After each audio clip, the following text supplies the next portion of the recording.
Things were such a ton less difficult when I was a kid. Things were simple. I got oat in the mornings. I wore frilly dresses. I played with Barbie dolls. The greatest worry in my life was ensuring my nightlight didn't run out of battery, since I was frightened to death of the dim in those days. I live now in a similar house, as I did when I was more youthful. From that point forward, my room has changed from a pink-spotted calamity to a calm shelter, but fortunately within reach of the Wi-Fi. I guess I have many honors now. Be that as it may, I have such countless unanswered inquiries. Each youngster goes through a phase in their life where they begin to uncertainty about grown-up power. They actually need to accept that adults have every one of the responses. However, they simply aren't entirely certain any longer. Then they begin to search for replies all alone. At the point when I was 5 years of age, twins resided in the house close to me. Their names were Peter and Lily. The three of us would play in their yard since they had a sandbox. Peter would bring his plastic dinosaurs across the grass and cover them, and afterward, the three of us would track them down. Peter was in every case peaceful and delicate. Lily was wild and bossy. They were an ideal differentiation to one another. Numerous days, we would bring Mabel from the house on the opposite side of mine, in light of the fact that Mabel had a soccer ball. The four of us spent entire summers together. Then one day, it was simply Peter. I moved over the wall between my yard and theirs, and found him sitting alone in the sandbox. "Where is Lily?" I asked him. He gave me a clear gaze. I at no point ever saw Lily in the future. I asked Mabel and Peter where she went, again and again, and Peter would simply shake his head. Mabel would give me a stooping little giggle. "Lily was your non-existent companion," she used to say. "I suppose you just grew out of her." At that point, I purchased the story. However, I was a piece confused. Lily had consistently appeared to be sufficiently genuine. She was awesome. She was lovely. I revered her, since she and Peter were a year more established than me, and on the grounds that she had a genuine memento with a precious stone on the cover that Mabel and I generally asked to peer within. There were no photographs in it. However, the pivoted entryways entranced us. I even ventured to such an extreme as to ask my mum where Lily had gone.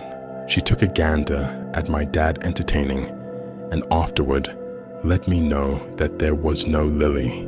Lily was not genuine, and I probably was envisioning for quite a long time. I accepted that Lily had been a fantasy of my creative mind, that the tulle skirts and withdrawals from worn clothes were not genuine, and that the room close to Peter's had forever been a visitor's room and had never had a place with Lily. Be that as it may, 2 months prior, I tracked down a photo. I was exhausted. I had perused all of my library books and couldn't track down anything advantageous to do on the web. So I went into the loft to search for something to peruse. My dad keeps a shelf there, loaded with old soft cover books that won't fit in the racks on the ground floor. A significant number of them are books from when he was more youthful. My Side of the Mountain, where the red plant develops, immortal works of art like those. I chose one and, feeling languid, chose the wooden floor of the upper room with my back against the racks. In any case, when I settled against the boards, I felt something sharp raising a ruckus around my thigh. Upon additional review, I observed that it was a Polaroid photo stuck between the wooden supports. I figured out how to get the white corner with my fingernails and pried it out from between the wood planks. My eyes landed first in the upper left corner. Examining downwards, I saw myself in hazy ink, wearing a pink dress with a crown on the chest.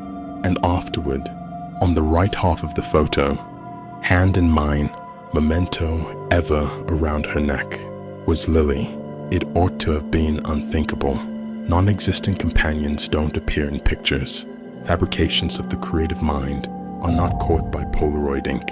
However, she was right there, got a handle on between my thumb and finger, grinning, with her front teeth missing and her child doll close by, similarly as I recollected her. The photograph probably was taken not long after we met. There was just a single clarification, and it sent my brain faltering. Lily was genuine, and everybody had been deceiving me this time. For a long time, I had trusted them. Mabel struck a chord for one thing. After Lily had vanished, Mabel had been elevated to my closest companion, as Peter had become curbed and quiet, inclined to eruptions of outrage. In the event that I could coerce Mabel into coming clean with me, I could figure out what had truly occurred. As I strolled to her home, it happened to me, interestingly, that I had never been inside her room. I thumped on the entryway, and her more youthful sister replied. She let me know she thought Mabel was presumably higher up in her room, so I went. At the point when I made the way for her room, I thought that it was unfilled, and strolled inside to hang tight for her return. I could hear the shower across the lobby, and speculated that that was where she was. Investigating Mabel's room, I found that it appeared to be ordinary. I saw her #1 shirt threw over a seat, the items in a rucksack dispersed over the bed, and the neckband made of cut raccoon bones. She had gotten an extended getaway a couple of years back. Then I saw a silver gleam toward the edge of my eye and turned towards the bed knob. There I saw it. Lily's memento, a piece discolored, yet recognizable. The jewel had caused the flicker I saw before. In a surprise, I crossed the room and got it. I snapped it open. It was as yet vacant. As usual, it fit in the center of my hand impeccably, cold and smooth. Then I heard strides. I went to see Mabel coming in the entryway behind me. She froze up briefly when she saw me in her room. "Becca, what do you believe you're doing in my room?" She floated over to where I stood. "I didn't realize you were here. Your sister let me in," I said. Then I made a sound as if to speak and reminded myself why I had come there. "I really want you to come clean with me about Lily." Mabel giggled in scorn. "Come on, Becca, we've let you know multiple times.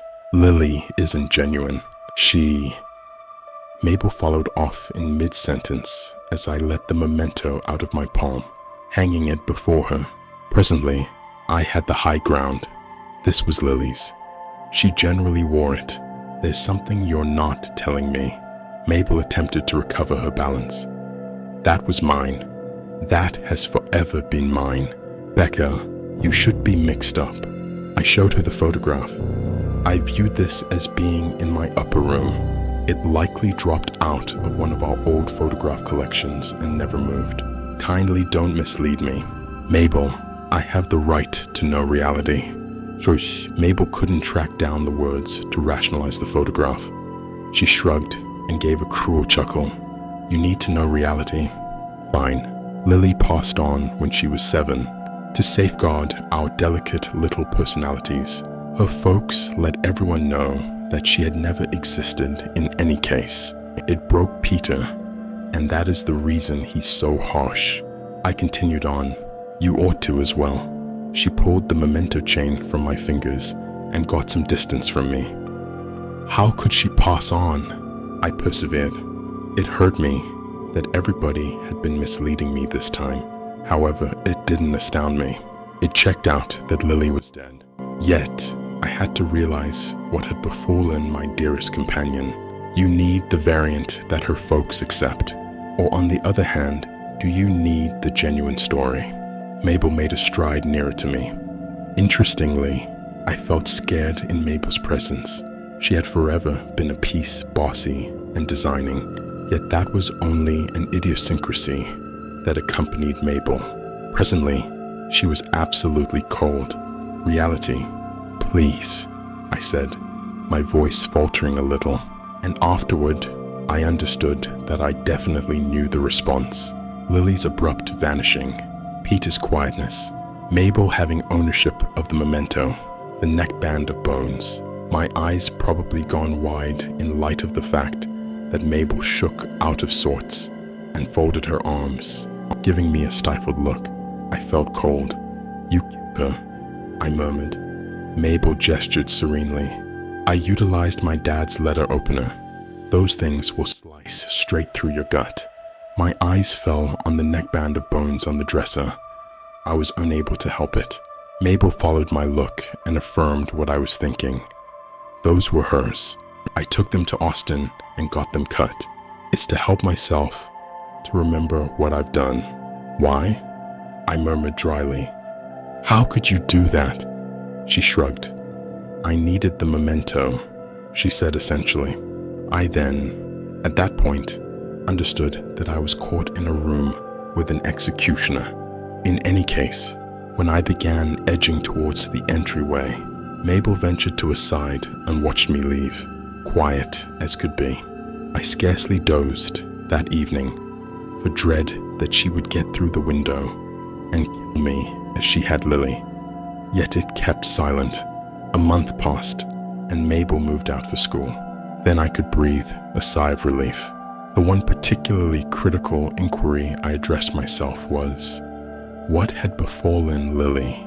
Lily, my stunning reality, strong ground, and stable companion. The response I would have rather not heard was this: my closest companion, Mabel, her with an overlaid letter opener for the purpose of a jeweled memento.